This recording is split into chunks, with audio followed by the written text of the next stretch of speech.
In this video, I'm going to talk about an issue which you are facing right now, and it is fear of speaking in English. Look, we all have this one thing in our mind before learning English, that whether we will be able to speak in English or not. Probably you are not able to speak in English right now, but it does not necessarily mean that you can't speak fluent English at all. Hey everyone, this is Samya and welcome to my YouTube channel. Well, not being able to speak in English right now and not being able to speak in English for the rest of your life, both are completely different. So if you're having the mindset of the first one, that you can't speak English right now, then that's perfectly okay. You can easily be able to get rid of this just by putting some effort. But if you're having the mindset of the latter one, that you can't speak English for the rest of your life, then I'm so sorry, I can't help you with it. And not only me, but not even a single person can solve your issue, because it is all about your mindset. If you have preconceived in your mind that you can't speak in English fluently, then I'm damn sure you won't be able to speak in this language. What happens when you are learning a language, you will have to get exposure of that language as much as you can. You will have to provide yourself that kind of environment. But while I was learning English, I did not have that kind of exposure or environment, because I studied in a kind of school, college and university where I studied everything in my mother tongue, which is Hindi. So basically all of my subjects were in Hindi. So in that way, I never got environment to study in English medium school or even to learn English at that time. And I also live in a place where you can't find people speaking in English. So, but nowadays, a lot of students started enrolling themselves into English medium school. But there's one thing for sure, that their school do not teach them how to speak in English. So it's very obvious for them for not being able to speak in English. When I was learning English, I was really hesitant to speak in English because I have never had conversation with anybody in English. I still remember my first conversation. It was my first conversation which I was having with somebody else in English. I was literally shivering. My hands were trembling and I was like, what is wrong happening to me? I just have to utter a few words, but I was not able to do that.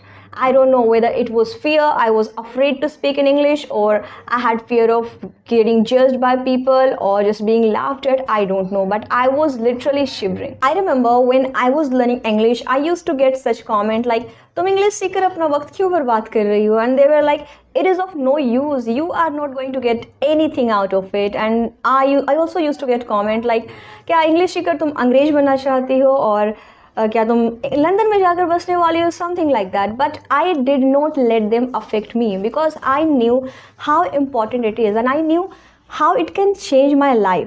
So I did not care about it, because I know I live in a place where people are not accustomed of these things. People don't easily accept you speaking a foreign language, especially for girls. I mention here girls because I live in a place where no matter how educated you are, regardless of how many degrees and how many skills you know, you will end up being in kitchen. So if you're also struggling with this, I can completely relate your issue with myself, because especially in small towns and villages, people can't easily accept you. They can't digest that a person is able to speak in English or any foreign language. I used to think that why do people have an issue with it? I mean, if somebody is trying to learn a language, or if somebody is trying to do something different, then let them do. Neither you are doing something different, nor you are letting others to do, and you are just making them feel bad.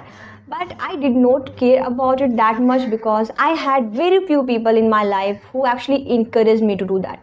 So I knew that if there are people who are trying to pull me down, then there are also people who are actually encouraging me. So in this way, it did not affect me that much. I know there are a lot of people who don't care about others, who do not have fear of anything. They are very, very comfortable with their mistakes, with their default, and they don't think twice before putting their opinion out there. But not everyone is that lucky to have such confidence. So let's admit it, that there are a lot of people, including me, who have a lot of insecurities and fear of multiple things, which keep us stopped from trying them out. So I can give example of mine. I was an introvert kind of a person, still I am, but now I have built some of the habits of extrovert, such as talking to people confidently or talking to strangers. But once upon a time, I used to hide myself in a corner of my house whenever somebody used to come to my house.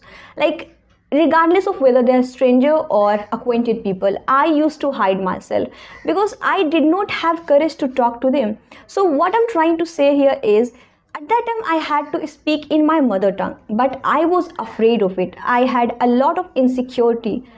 Then if somebody says that I have fear of speaking in English, then it's completely acceptable, because what I'm trying to say here is, if we can have fear of speaking in our mother tongue in front of people, then why can't we have fear of speaking in English with others? I just gave these examples to make you understand that if you're also struggling with this, then you are not alone. There are thousands and lakhs of people who are also going through the same path.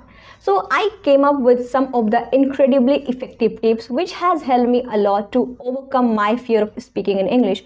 So if you follow them, then it may help you too. So let's get started. The first step in overcoming any fear is to acknowledge your fear.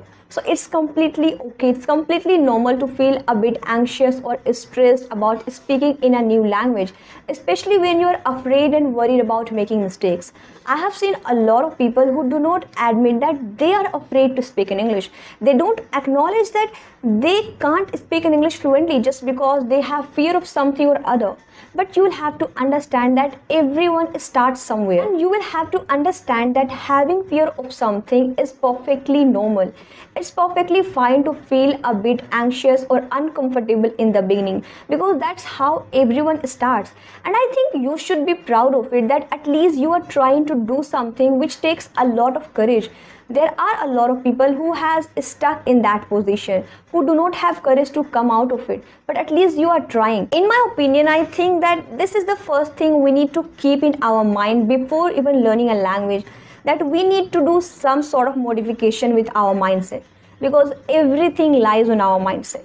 So if you have already fixed this thing in your mind that you can't speak in English fluently, or you don't have courage to speak in English, you can't do that. But if you have distracted your mind by saying that you have audacity, you have guts to speak in English fluently, and you are going to do that, then your mind will act accordingly. So that's how everything works. I can assure you with this, because there were times when I did not have courage. I was really afraid to speak in English, but I distracted my mind by saying that you have audacity to do that, and you are going to do it. And what happens? I did it. My next step is create a safe learning environment. So creating a safe learning environment is really crucial to boost your confidence while speaking in English. So what you have to do, you can surround yourself with supportive and encouraging people who understand your journey, who understand that why you are learning English and how you have started. So having support of positive people who always encourage you will help you a lot to boost your confidence. It will help you to overcome your fear of speaking in English. Look, when you're surrounded with positive people and with those people who can't make fun of you, such as your very close friend or some of your family members whom you are very comfortable with, now you may be complaining that you don't have anybody, then no problem, I got you, because I had the same issue. None of my friends were ready to learn English, because I live in a place where English is not a prior language for people, so it is completely acceptable, and none of my family members were able to speak in English. So overall, I had nobody, but I did one thing which has helped me a lot to boost my confidence and overcome my fear of speaking in English. So when I had nobody, I made myself my best friend. And while I was practicing alone, I did not care about anybody. I did not have fear of getting judged by people. I did not have fear of being laughed at. I did not even worry about getting feedback, because when it comes to feedback, we all are worried about it, because sometimes we think people can lie to us, or sometimes we think people can brag about us. So when you are getting feedback just by yourself, it would be really very genuine. You do not care about anybody. So my next step is practice regularly. I'm damn sure you all have heard this quote that practice does improvement. So if you're somebody who rarely practices speaking in English, like once in a week or twice or thrice in a month, but are expecting to get positive and good result. So do you really think that you will be able to speak in English fluently? I don't think so. Because if you are practicing regularly, you are going to get positive result. Because the more you practice, the better and more comfortable you will become in the language. Now you were complaining that you don't have anybody whom you can practice with. Then again, no issue, because I have a solution for it. You can stand in front of camera, or you can stand in front of mirror and record yourself speaking in English. I know it is weird, but we will have to do it. And I can assure you with this too, because I have done this a lot. Now, once you improved your English little bit, you can gradually engage in a group conversation, or you can practice speaking in English with your fellow learners. So there are a lot of free apps which can help you a lot to improve your English, and you can find fellow learners there. Next step is embrace your awkwardness. I know that feeling awkward and uncomfortable while speaking in English hits different, but it's perfectly okay. It's entirely normal, especially if you are a beginner. But you will have to embrace your awkwardness and push through it. I remember my first conversation which I was having for the very first time in English. I was not this good at all. I fumbled multiple times, and there were times when I remained silent because I did not know what to ask and how to ask. It was such an awkward moment, but I did not let those moments affect me. It did not stop me from trying next time, and it gave me some kind of experience and knowledge that I am not going to talk to another person in the same way. So that's how I improved myself. So as you gain more confidence, you will notice that all the awkward moments you had earlier now fade away. So you will become more confident and fluent in expressing yourself. So to all of you, remember that overcoming the fear of speaking in English is a journey, and process comes with consistent effort and practice. You will just have to be patient with yourself. I know that one day all of you are going to speak English fluently. So I wish you good luck for your language learning journey. Thank you so much for watching this video. I hope you enjoyed the video and found it helpful. So please give it a thumbs up and don't forget to subscribe to my channel, and I will see you in my next video. Bye.